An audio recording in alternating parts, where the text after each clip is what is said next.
जो ज्यादा है वो अपना फोर्स अप्लाई करता है। This tension between them was more acute in capital Brussels.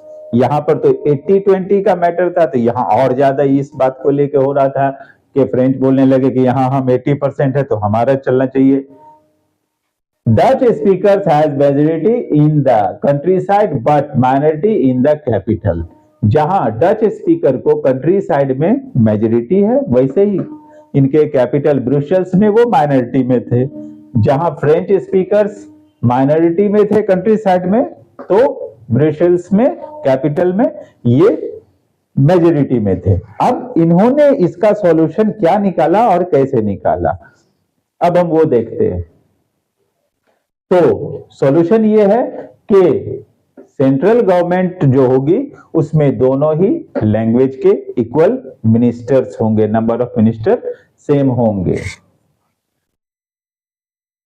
No single community can make decision unilaterally, यानी अकेले कोई भी कम्युनिटी कोई फैसला नहीं लेगी, क्योंकि इक्वल मिनिस्टर्स हैं, इक्वल भागीदारी है, तो दोनों की सहमति से ही कोई फैसला लिया जाएगा। Many powers of the central government has given to state government of these two regions. इन दोनों रीजन्स के स्टेट गवर्नमेंट के हाथ में बहुत सारे सेंट्रल पावर को उनको ट्रांसफर कर दिया गया, तो इस तरह से भी कई सारे टेंशन दूर हो गए। Brussels has separate government with equal representatives of both the language. अब ब्रुसेल्स में जो गवर्नमेंट बनी वो बनी, लेकिन इसमें दोनों ही लैंग्वेज के इक्वल रिप्रेजेंटेटिव रखे गए और ये सेपरेट गवर्नमेंट रही। तो इस तरह से इन्होंने यहां के टेंशन को खत्म कर दिया।